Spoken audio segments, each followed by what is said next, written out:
ಸ್ವಲ್ಪ ಸ್ವಲ್ಪ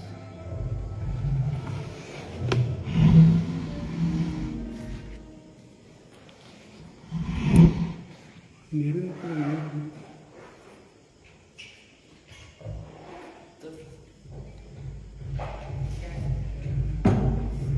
ಲೈಟ್ ತಗೊಳ್ಳಿ.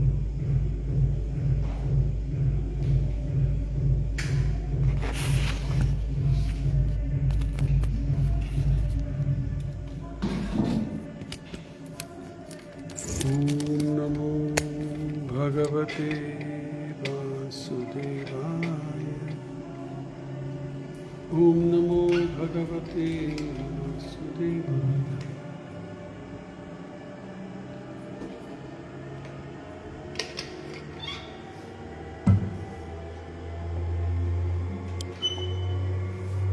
ओम नमो भगवते वासुदेवाय।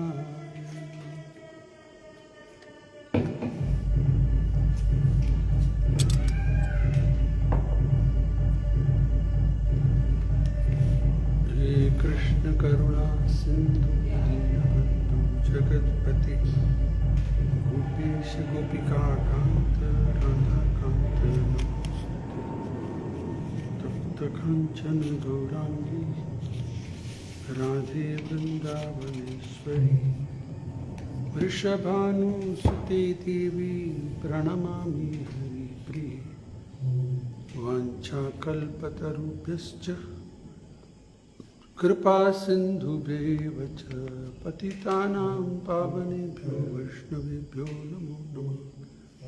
ओम अज्ञानतिमिरन्धस्य ज्ञानाञ्जनशलाकया चक्षुरुन्मिलितं येन तस्मै श्रीगुरवे नमः।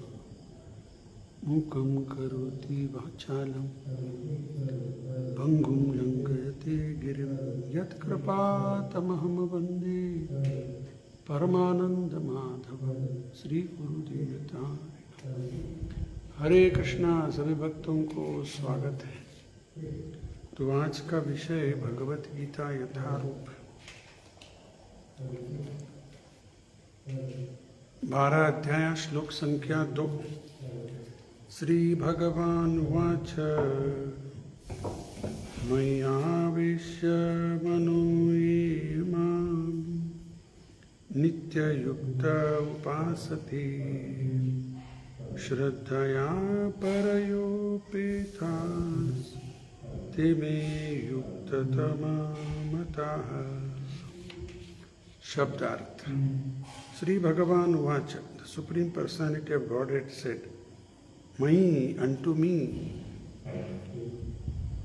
Avishaya, fixing, Manaha, the mind, Te, those who, Mam, me, Nitya, always, Yuktaha, engaged, Upasati, worship, Shraddhaya, with faith, Paraya, transcendental, Upetaha, endowed, Te, may by me, Yukta Tamaha, most perfect in yoga, Mataha, are considered. अनुवाद और भावार्थ श्रीला प्रभुपाद द्वारा। जय Shri Prabhupada. The Supreme Personality of Godhead said, those who fix their minds on my personal form are always engaged in worshipping me with great and transcendental faith, are considered by me to be most perfect. अभी 12 अध्याय शुरू हो गया अर्जुन के सवाल से। अर्जुन ने भगवान से ये सवाल किया था कि ये दो में से कौन सा श्रेष्ठ है। एक है जो आपकी भक्ति सेवा में लगे हुए, दूसरा है निराकार के ऊपर ध्यान लगाए। ये दो में से श्रेष्ठ कौन है, बेहतर कौन है, ऐसा अर्जुन ने सवाल किया था। पहला श्लोक जो कल हमने चर्चा किया। और आज के श्लोक शुरू होता है श्री भगवान वाच। बहुत बार बता चुका हूँ जहाँ पर ये शब्द आता है श्री भगवान वाच, हमें दो चीज याद रखना है। एक है भगवान शब्द का अर्थ। हर किसी को भगवान बोल नहीं सकते ने, भगवान भगवान ही होता है। भगवान का अर्थ क्या होता है वो हमें याद रखना। उदाहरण देता हूं, विद्वान जिसके पास विद्या है विद्वान, धनवान जिसके पास धन है वो धनवान। तो उसी तरह भगवान, भग का मतलब ऐश्वर्य, वान का मतलब जिसके पास है।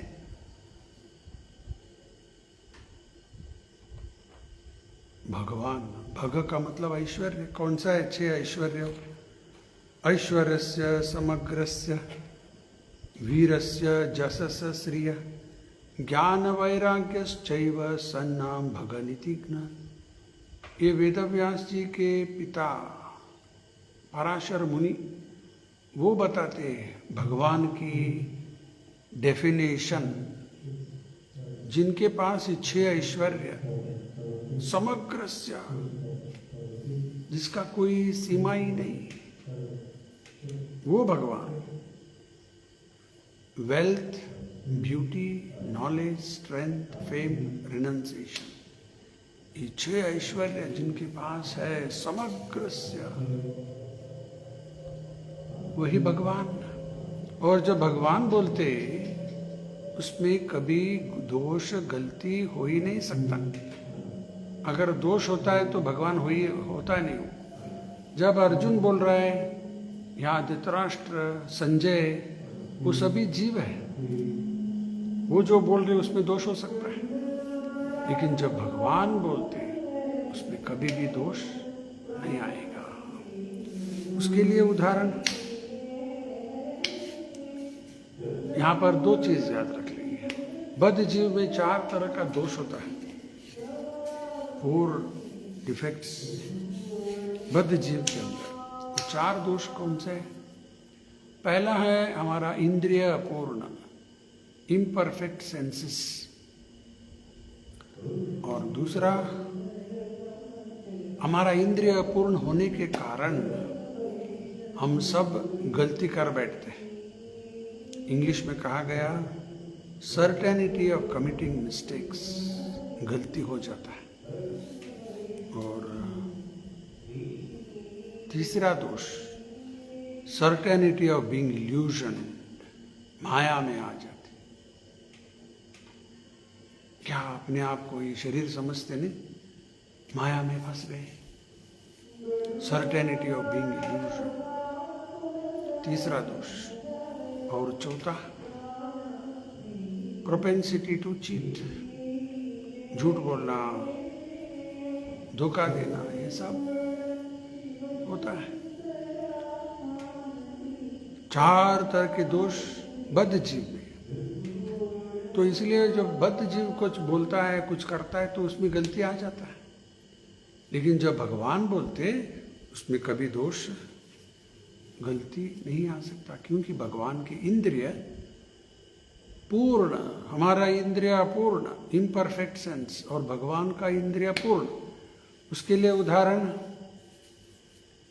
अंगानि यस्य सकलेन्द्रिय वृत्तिमंती, एक इंद्रिय द्वारा बाकी सभी इंद्रिय के काम भगवान कर सकते। जैसे हम लोग आंख से क्या कर सकते हैं? सिर्फ देख सकते, कान से सिर्फ सुन सकते। लेकिन भगवान आंख से सुन भी सकते, खा भी सकते, कुछ भी कर सकते कान से भी देख सकते।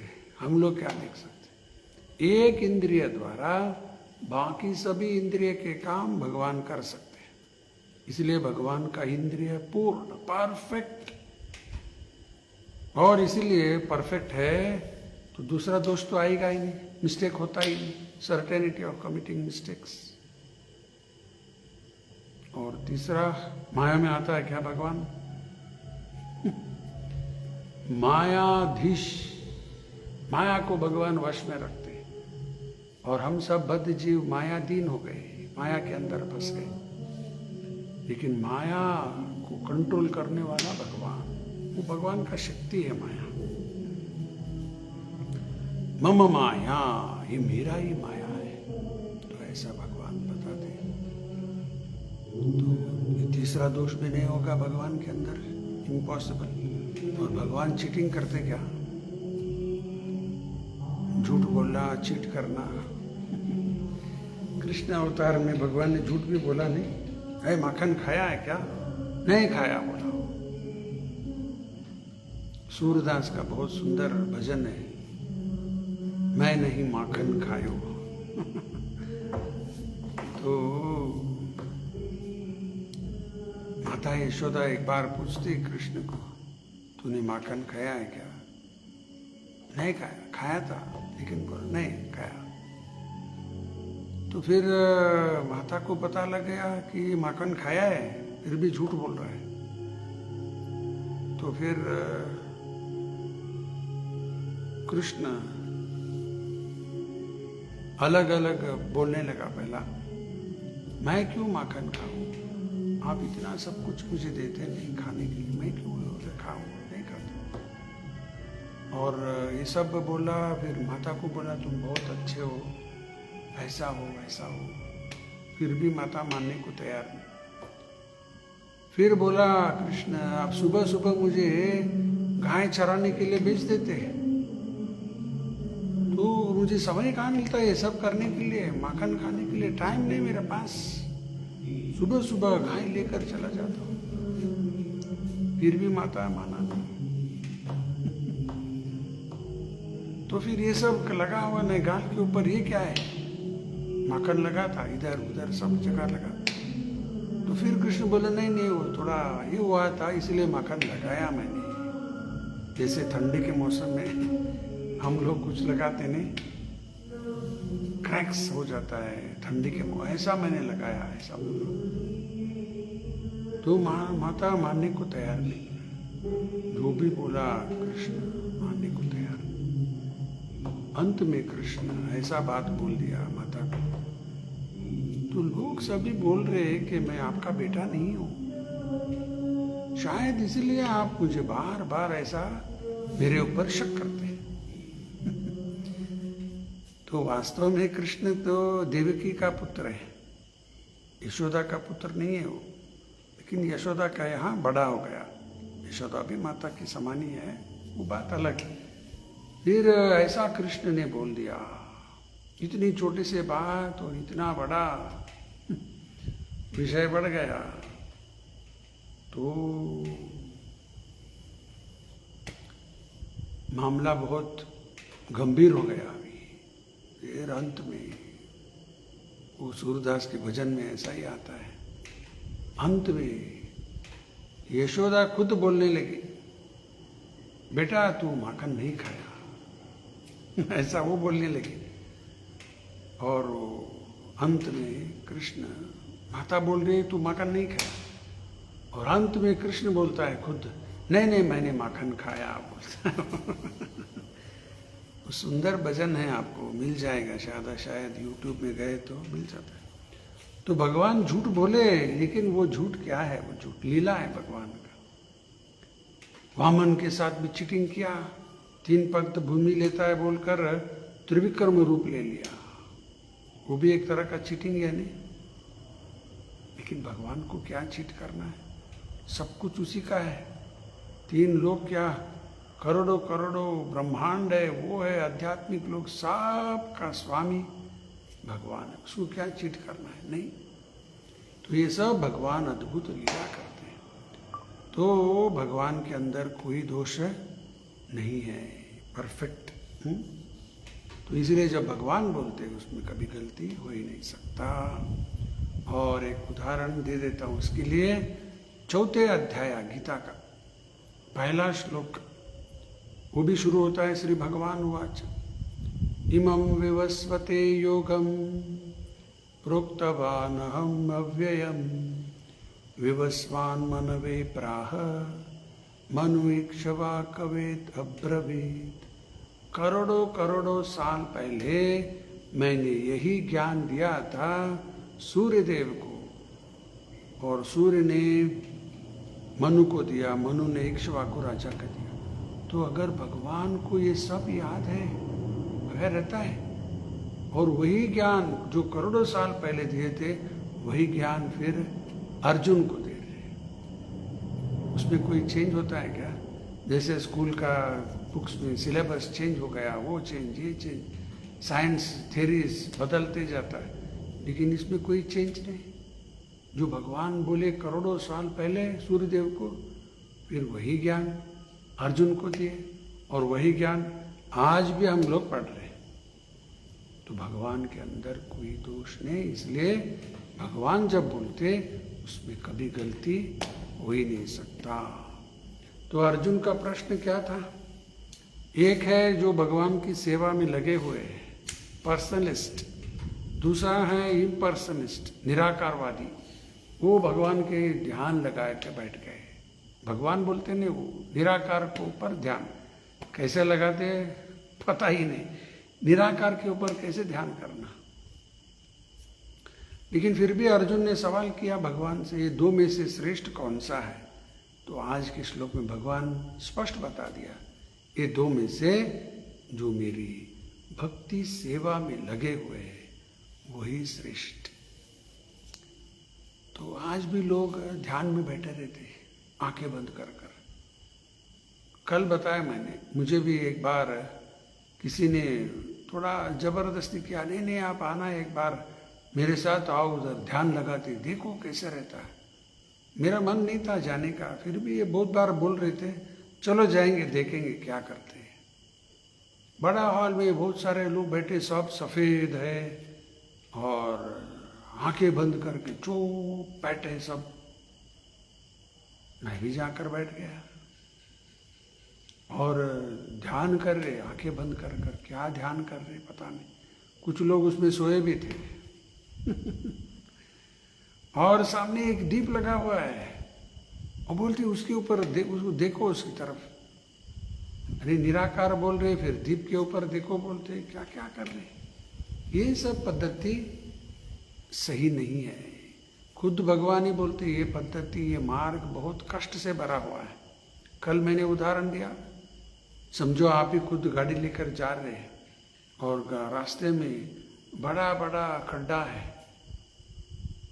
पॉट होल्स, तो गाड़ी चलाने वाला भी निराश हो जाता है, जो गाड़ी में बैठे वो भी निराश, गाड़ी भी खराब हो जाता है। ये मार्ग ऐसा है ध्यान लगाने का, निराकार बहुत कष्ट से भरा हुआ है। और गाड़ी जा रहा है, एक 5 किलोमीटर जाने के लिए 2 घंटा लगेगा। तो चलाते चलाते कैसे भी आ गए, परेशानी परेशानी परेशानी। अंत में आकर पहुंच गए नेशनल हाईवे नंबर 4, बेंगलोर की तरफ जा रहा है रास्ता, वहां तक पहुंच गए। वहां पहुंचते ही अरे गाड़ी कैसा चल रहा है, अभी जैसे हवा में उड़ रहा है ऐसा जा रहा है। ड्राइवर को भी बहुत खुशी हो गया, जो गाड़ी में बैठे वो भी संतुष्ट हो गए, साहब गाड़ी बहुत अच्छी। ये भक्ति मार्ग ऐसा है, सन्मार्ग, वो कष्ट से भरा हुआ है। ये रॉयल रोड भक्ति मार्ग, सेवा करते जाना। और कल ये भी मैंने बताया, रास्ता अच्छा है, गाड़ी अच्छा है, फिर भी देखते बहुत सारे एक्सीडेंट होते रहते, खतरनाक एक्सीडेंट होते रहते। गाड़ी बहुत तेज से चला रही है, रेकलेस ड्राइविंग, तो उससे भी एक्सीडेंट हो जाता है। तो वो भी डेंजर है भक्ति मार्ग में। अगर हम लोग अलक्ष्य करते गए तो बहुत बड़ा मुसीबत में फंस सकते हैं। इसलिए बहुत सावधानी से भक्ति मार्ग में हमें आगे बढ़ना है। तो भक्ति मार्ग ही सबसे श्रेष्ठ, भक्ति सेवा करना। ये भगवान एक व्यक्ति है और हम सब उनके अंश है। अंश का कर्तव्य पूर्ण की सेवा करना, और ये पूर्ण की सेवा करते करते हम भी आनंद में रहते हैं। उदाहरण, अभी ये हाथ है, फिंगर, ये जब तक इससे जुड़ा हुआ है, फिंगर, अंगूठा, इससे सब जब तक जुड़ा हुआ है तो इसका वैल्यू बहुत है। तो समझो कोई कारण से कट हो गया, टुकड़ा हो गया, तो फिर उसकी वैल्यू क्या है? हे, फेंक दो उसको बोलते। कभी कभी किसी का हाथ, पांव, और औरत लोगों को ब्रेस्ट कैंसर, ब्रेस्ट निकाल कर फेंकते, क्या करना उसका? अभी जब तक जुड़ा हुआ है इतना वैल्यू, एक बार कट हो गया तो फिर क्या, फेंक देते उसको। बराबर इसी तरह जब तक हम भगवान के साथ जिस सेवा में जुड़े हुए हैं, आनंद ही आनंद अनुभव होता है। फिर अलग हो गए, कुछ वैल्यू नहीं रहता। अंश का कर्तव्य पूर्ण की सेवा करना, ये बहुत अच्छा लॉजिक है। अंश पूर्ण की सेवा करना, तो पूर्ण की सेवा किया तो ही अंश संतुष्ट रहता है। एक हितोपनिषद, उसमें एक उदाहरण जो प्रभुपाद जी खुद बताते हैं।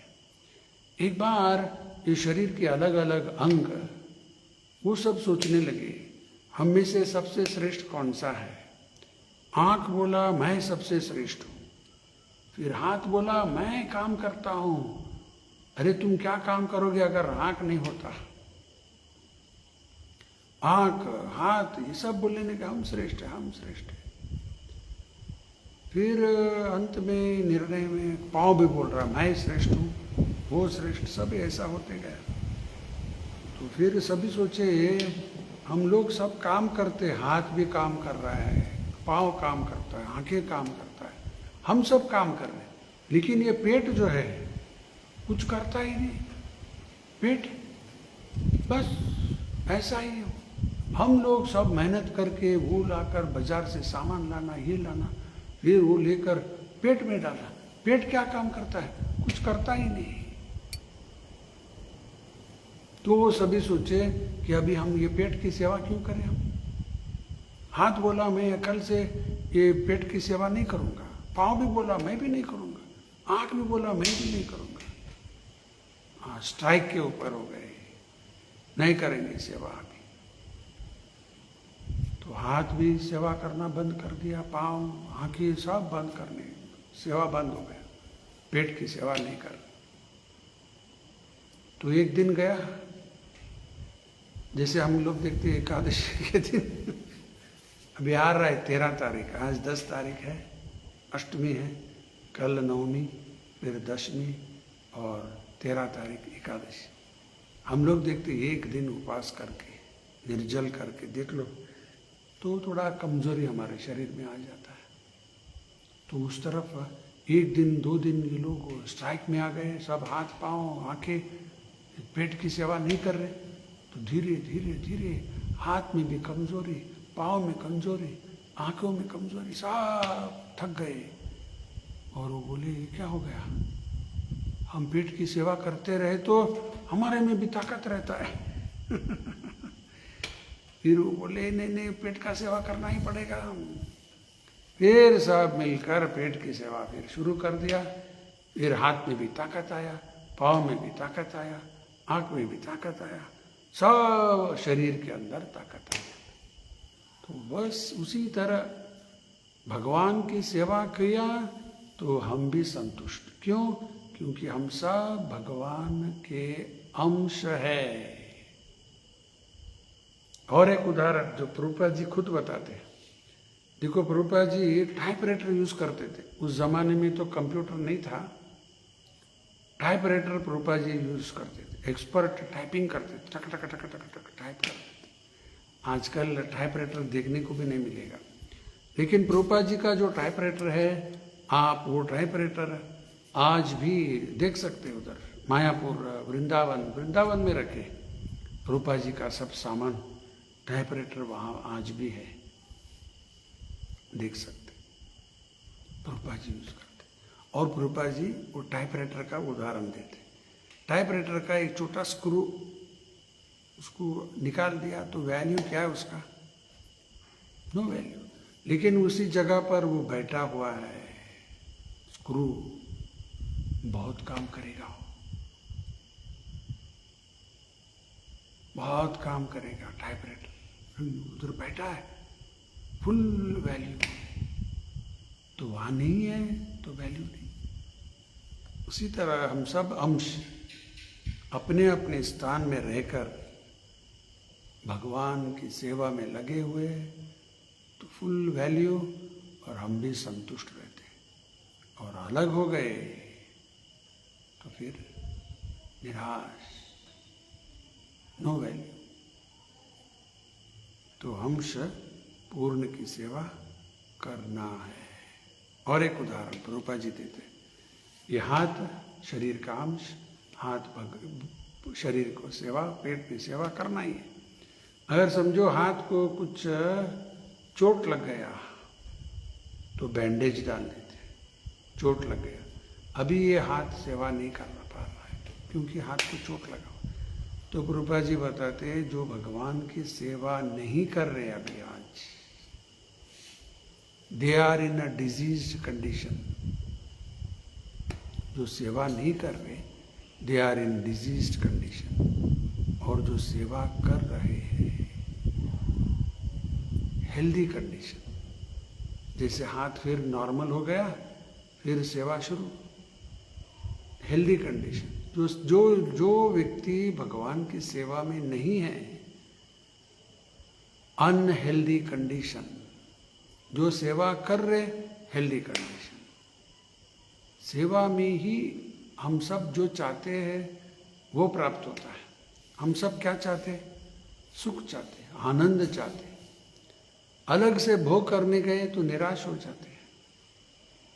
तो भक्ति सेवा में हम लोग जो चाहते हैं आनंद की प्राप्ति होता है। यस्मिन तुष्टे जगत तुष्टे। अगर भगवान संतुष्ट हो गए तो हम भी संतुष्ट, सभी संतुष्ट। तो हमारा कर्तव्य है पूर्ण की सेवा करना। तो आज का जो तात्पर्य है देख लेंगे, छोटा है। प्रभुपाद जी क्या बताते हैं? In answer to Arjun's question, Krishna clearly says that he who concentrates upon his personal form and who worships him with faith and devotion is to be considered most perfect in yoga. जो भगवान के ऊपर ध्यान भी करता है और भगवान की सेवा में लग जाता है, वही सबसे श्रेष्ठ, perfect in yoga. For one in such Krishna consciousness, there are no material activities because everything is done for Krishna. तो भक्त जो भी करता है ना, वो भौतिक कार्य नहीं होता, सब स्पिरिचुअलाइज। एक उदाहरण देता हूँ। मार्केट से एप्पल लेकर आ गया, केला लेकर आते हैं, एप्पल लेके आए, तो ये तो मटेरियल है, लेकिन हम लोग मार्केट से लेके आते और उसको साफ करके धोकर भगवान को भोग चढ़ा दिया। फिर हम बोलते प्रसाद प्रसाद। तो कोई बात कर सकता है क्या? प्रसाद प्रसाद बोल रहे हैं, मार्केट से लेके आता और कुछ बोलकर भोग चढ़ाया बोल रहा है, और प्रसाद लो प्रसाद। कैसे प्रसाद होता है? वो वही है, वही एप्पल, उसका रंग बदला क्या? कुछ भी हुआ नहीं, और बोल रहे प्रसाद प्रसाद प्रसाद। कैसे प्रसाद होता है? तो प्रभुपाद जी एक उदाहरण देते हैं। कॉपर वायर है,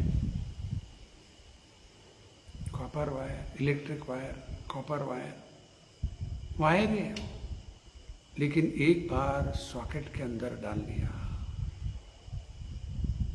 एक बार सॉकेट के अंदर डाल दिया तो अभी वायर वायर नहीं रहा, हो इलेक्ट्रिफाइड। तो कहाँ है इलेक्ट्रिफाइड? हाथ लगाकर देख लो, शॉक मार रहा।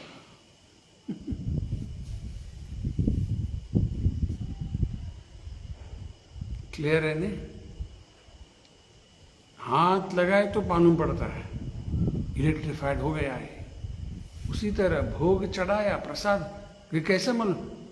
प्रसाद ले लो, मालूम पड़ेगा आपको। धीरे धीरे प्रसाद लेकर लेकर लेकर विचार में बदल शुरू होता है। बदलाव हो जाता है और अलग अलग अलग चेंजेस स्टार्ट होता है प्रसाद लेने से।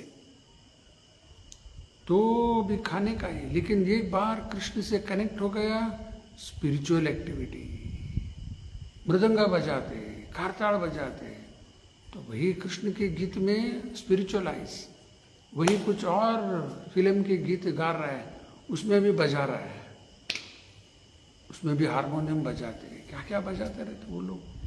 वो सब मटेरियल कृष्ण के संपर्क में आ गया, कृष्ण की सेवा में आ गया, तुरंत spiritualise.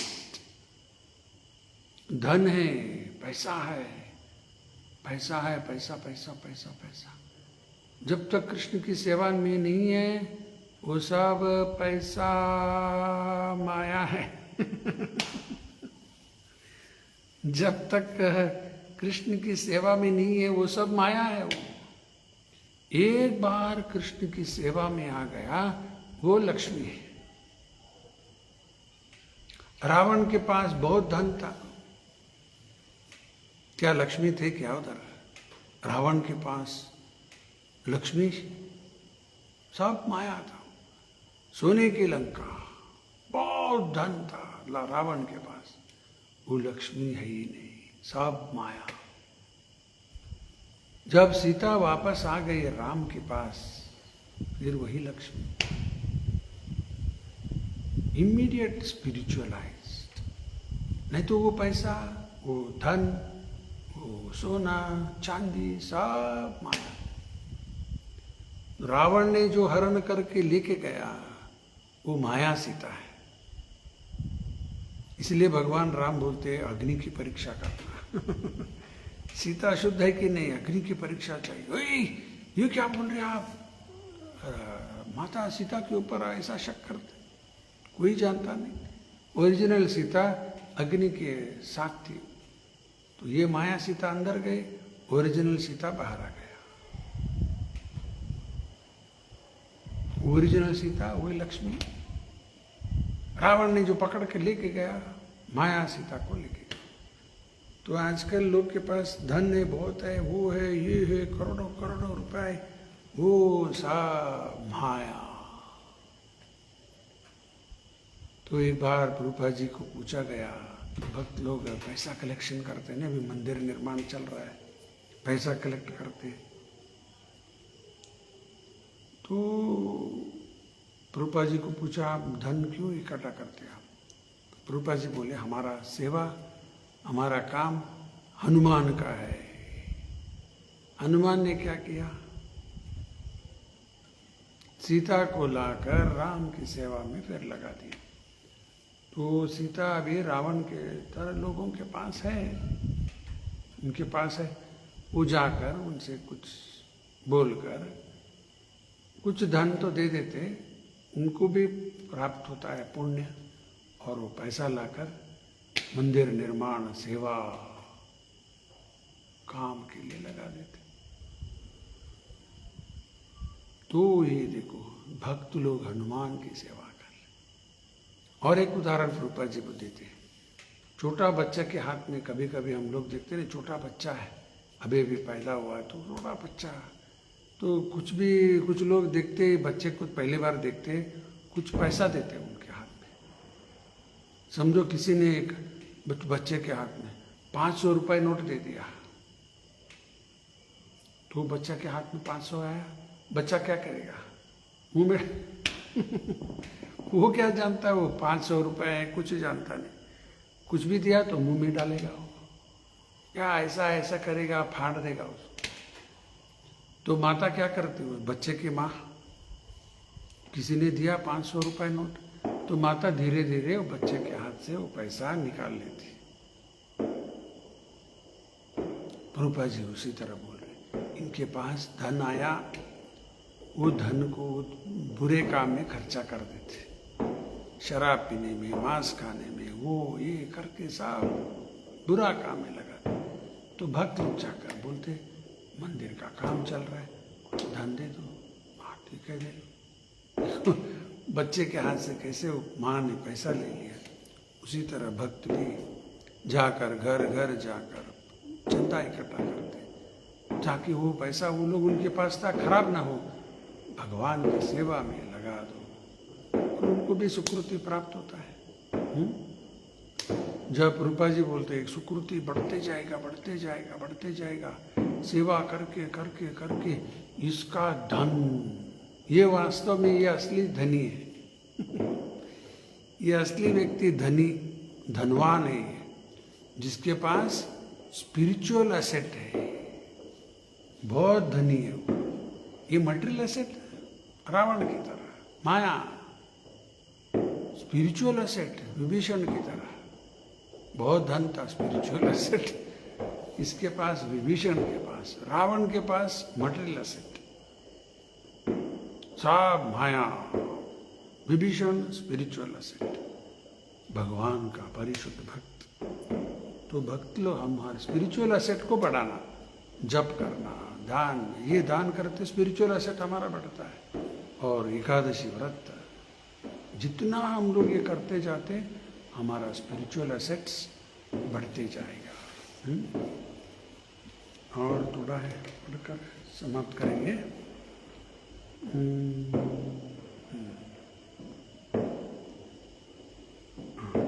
A pure devotee is constantly engaged. Sometimes he chants, sometimes he hears or read books about Krishna, or sometimes he cooks prasad or goes to the marketplace to purchase something for Krishna, or sometimes he washes the temple or the dishes. Whatever he does not let a single moment pass without devoting his activities to Krishna. Such action is in full samadhi. अभी भी मैंने बोला जप करना, कुछ पढ़ना, जैसे हम लोग अभी कुछ चर्चा कर रहे। ये भक्त लोग अपना समय बर्बाद नहीं करते। टाइम है तो फिर ले लो ना माला, जप करो, हरे कृष्ण हरे कृष्ण हरे हरे हरे राम राम राम। अच्छी तरह से करने की कोशिश करो। ये माला जप करते एक हरे गया कृष्ण गया ऐसा नहीं, अच्छी तरह से जप करने की कोशिश कर रहे, एक तरह से करने की कोशिश करना। और उसके बाद थोड़ा समय हो गया फिर कुछ बैठ कर पढ़ो। इसे क्लास शुरू करने से पहले मैं वही कर रहा था, कुछ समय तक जप भी कर रहा था, फिर पढ़ते बैठ गया, फिर देखा टाइम हो गया तो फिर ऊपर आया, यहाँ संध्या आरती तुलसी आरती सब करके फिर यहाँ बैठ गया। तो हमें क्या करना है, अपना जो समय है हम खुद मैनेज करना, कैसे भी करके भगवान की सेवा में एक के बाद सेवा करते जाए। और जितना ज़्यादा हम लोग करें, हमारा खाता में जमा हो रहा है उधर, मालूम भी नहीं खाता है क्या है, कुछ भी मालूम नहीं, लेकिन है। एक एक प्रणाम भी जो हम करेंगे भगवान को, वो भी हर कुछ चीज़ वो भी करेंगे कृष्ण के लिए। और रूपा जी एक बार है, एक व्यापारी से ऐसा ही बोले, आपका जीवन का भी एक खाता है, आप जो भी करेंगे कृष्ण के लिए सब लाभ प्रॉफिट, और जो अलग किया सब घाटा में गया। तो बुद्धिमान है, अपने समय व्यर्थ जाने नहीं देता। और ये धन इकट्ठा करने लगे, वो धन नहीं, विभीषण की तरह धन, रावण की तरह नहीं चाहिए। तो ये सब हमें सोचना चाहिए। और जो भी समय है, भी हमारे पास है, सब कृष्ण ने दिया, कृष्ण की सेवा में इस्तेमाल करना चाहिए। ठीक है, यहाँ तात्पर्य देखो मुझे, such action is in full समाधि। जो भक्त लोग हर समय ऐसा ही भगवान की सेवा में निरंतर लगे रहते, हर समय कृष्ण के बारे में ही सोचें, तो समाधि में ऐसा नहीं कि आंखें बंद करके बैठ कर हो गया, सेवा करते करते समाधि में हो। तो भगवान की सेवा करते करते ये भागवत कृष्ण कैसा बताता, एवं प्रसन्न मनसो मन प्रसन्न हो जाता। कैसे? एवं प्रसन्न मनसो भगवत भक्ति योगता, भगवान की सेवा करते। भगवत का मतलब भगवान कृष्ण, भगवत भक्ति, भक्ति का मतलब सेवा, योगता का मतलब जुड़ गया, सेवा करते करते कृष्ण से कनेक्ट हो गए। जैसे हम लोग अभी बैठ कर रहे थे, भगवत भक्ति करते करते कृष्ण के साथ जुड़ गए, भगवत भक्ति योगता। ऐसा भगवान से जुड़ने के बाद तो क्या होगा? प्रसन्न हो जाते। एवं प्रसन्न मनसो भगवत भक्ति योगता, भगवत तत्व विज्ञान मुक्त संग से जाए। सब स्पष्ट है। तो हमें बस भगवान की सेवा, कुछ पॉइंट्स भी मैंने अभी भी बताया, सेवा करने से ही हम लोग जो चाहते आनंद वो प्राप्त होता है। सेवा छोड़ दिया तो फिर आनंद कभी नहीं मिलेगा। सेवा जो मिला है भगवान की, भगवान का कृपा है। जप कर रहे हरे कृष्ण कृष्ण कृष्ण हरे हरे, हरे राम राम राम हरे। इस जप का मंत्र का अर्थ क्या है? हे कृष्ण, मुझे आपकी सेवा मुझे दे दो, मेरी आपकी सेवा दे दो, आपकी सेवा दे दो, यही विनती कर रहे हैं। और सेवा मिल गया, नहीं किया तो सेवा मिलता है। सेवा करने के लिए हर समय तैयार रहना। जप करने का रिजल्ट जप करने का ये रिजल्ट, सेवा के लिए मांग रहे थे, सेवा मिल गया, भक्तों का संग मिलता है। ये शास्त्र अध्ययन करने के लिए, जानने के लिए बुद्धि भी भगवान देते हैं। सब जप की रिजल्ट्स। ठीक है, तो कल क्या है? सोमवार सुबह 9 से 10 भागवत की प्रवचन करेंगे कन्नड़ में, और कल शाम इसी वक्त 7 से 8 गीता का प्रवचन आगे बढ़ाएंगे। तब तक के लिए बहुत धन्यवाद। श्रीला प्रभुपाद की जय। श्रीमद् भगवत गीता की जय। हरे कृष्ण।